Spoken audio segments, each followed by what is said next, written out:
Hello and welcome to the Oak and Lamb YouTube channel. My name is Becca Oaks. I'm an owner and craft educator here at Oak and Lamb.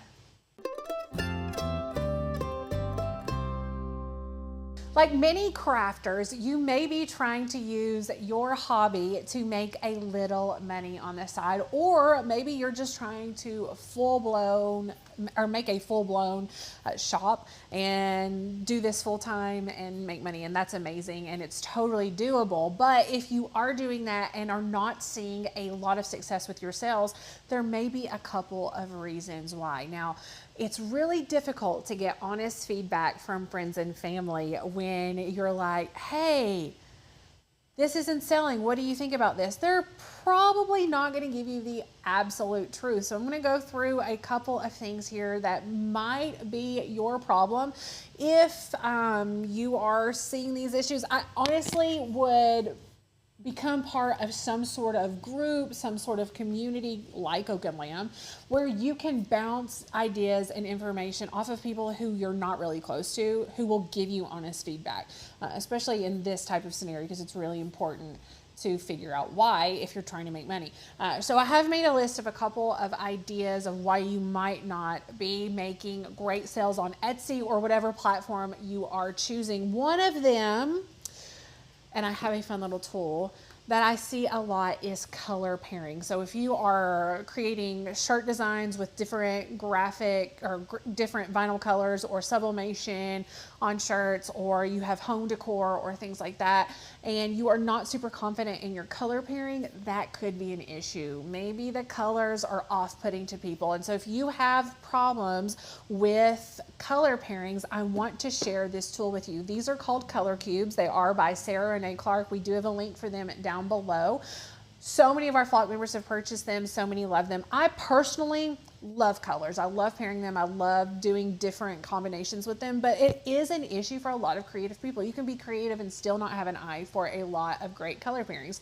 These tools are phenomenal. So let's go to the overhead really quickly. We can get a better look at this tool and how it might help you create a better product and then turn around to better sales. So these color cubes, there's a volume 1 and a volume 2. You can buy them separately or together. And then there's also a digital version of this. And if you are creating any sort of cut files or graphic design yourself, then those digital versions of these color cubes are really nice. Side note, if you are interested in creating your own cut files and don't know how, we do have an Illustrator course here at Oak and Lamb that teaches you start to finish how to create your own cut files, your own SVGs and PNGs, and we do talk about color and color matching and stuff like that in there, but check that out. It is on sale right now. But these color cubes have all sorts of amazing color palettes in them. And so on one side you have pictures of just really beautiful, inspiring art, food, cities, scenery, and so many different things. And in the photos, they've picked out the colors, the primary colors in the photos, and put them over here. So it kind of helps you create a color palette. And on the other side, it has the hex code. So it has the name of the color and it has the hex codes, and then it has the different opacities of that color. So there are so many of these, and they are numbered so that you can keep them in order if you want to keep them in order, which is really nice. And they are very, very helpful. You can use those hex codes in Design Space, or you can use them in Illustrator to help you create your whatever colors, color schemes you're wanting to do, whatever color palettes. But the cool thing about these is that you can take them with you. And if you are looking for specific colors of paint, like acrylic paint for some sort of home decor or something like that, you can match it up that way and have better color options with that. So again, check those out if this is something that you're interested in. The packaging is adorable. Sarah Renee has done a phenomenal job curating all of the different images and pulling out the colors. The second thing that you might want to think about when you are trying to sell your products is photos.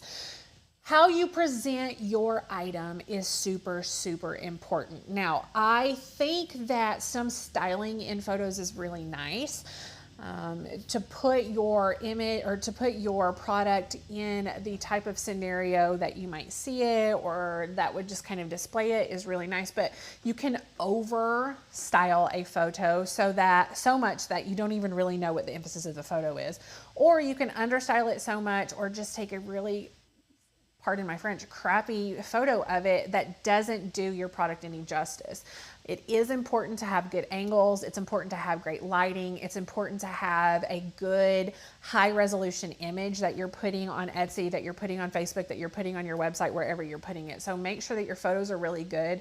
If you have trouble with creating good photos, there are so many great resources for that. You don't have to have a super expensive camera. However, I'm going to encourage you, the better camera that you have, the better photos you'll have.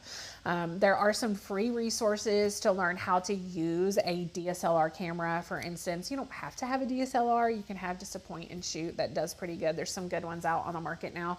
I just personally have good success with my DSLR. But photos, if I am looking at Etsy, for instance, and I search, I don't know, boat themed shirts, and I'm scrolling, what's going to draw my eye to a particular product over another one is how it's presented, the photo, how beautiful the photo is, how clear and crisp and precise the photo is over this rinky-dink janky photo. Honestly, it's just the way that it is. Like if you're in a store and you see a whole entire shelf of things and you don't know which to choose, what are you going to be drawn to? The one that is prettier, the one that catches your eye better, the one that is more aesthetically pleasing. So make sure that your photos are really nice. Next up, let's talk about descriptions. Now, this is not something that I am particularly amazing at because I don't have to be. Rachel here at Oak and Lamb does all of our descriptions on our videos, does all of our SEO, which if you don't know what that means, it's search engine optimization. And so what is super important when you create your listings is to include keywords that are very searchable. You want words and descriptions. You want them to be wordy. You want to include extra words that you might not think of first off, but someone might tie to your search. Now, don't get ridiculous and start putting all kinds of words in there that don't make sense because that just annoys people. But the descriptions are super important. Be very detailed with them and be very detailed with your keywords and things like that. Okay, let's talk about prices. There is a happy medium somewhere in pricing, and you do have to consider a couple of things: where you're posting, who you're selling to, like what section of the world you're in, what prices are. If you're selling online, then it's not as important as if you are at a craft show or something like that. If I'm at a craft show and I am selling tumblers for $80 or something here in East Tennessee, it's probably not going to sell very well, but it might do better like in California or something like that where pricing is different. So pricing is important, but for me personally, I'm using Etsy because that's what a lot of people like to use and it's relatable. If I am looking at listings on Etsy and see all of these different prices, if I see a product that's the same as this product, but this one is like half the price or a fourth of the price or something, personally, I'm going to say, what's wrong with that one? Why is that one so cheap?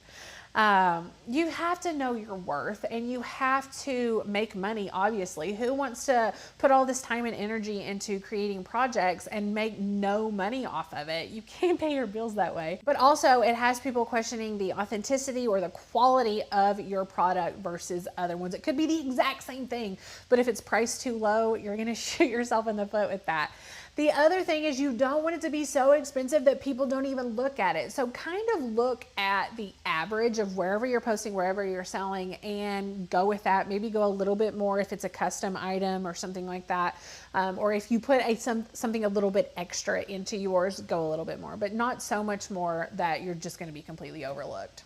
The next and last reason why you might not be selling is that there's no originality to your product or that you're selling in a super saturated market. So I want to encourage you as a creative, crafty person, don't sell the exact same things that everyone else is selling. Be original, change things up on it. If everyone is selling tumblers, why do I want to sell a tumbler too? Yes, they're having great success with that, but I want to offer something that's a little bit different so that people are looking at what I'm selling because I'm the only one selling it. One way to do that is to not use cut files that everyone is using.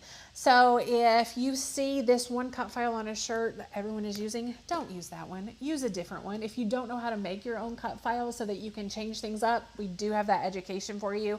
Or you can become a member here at Oak and Lamb, where we have lots of different cut files. We try to be original with our cut file creation and provide things that not everybody already has. And so with membership here at Oak and Lamb, you do get access to those cut files with free commercial use license, which means you can use our cut files to sell all your products. We don't have a minimum or a maximum, excuse me. You can make as many as you want with that. And the other really cool thing about our membership, a lot of times if you have a membership with free commercial use license, when you cancel that membership, the free commercial use license is no longer active.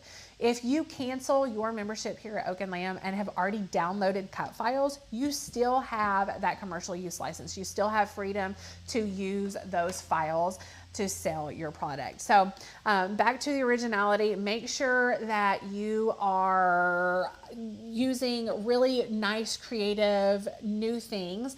You want to stay on the trends, always be researching, always be looking for new things that are coming out so that you can jump on trends and jump on different designs before other crafters are doing that. Now, don't get discouraged. That's one thing I want to encourage you.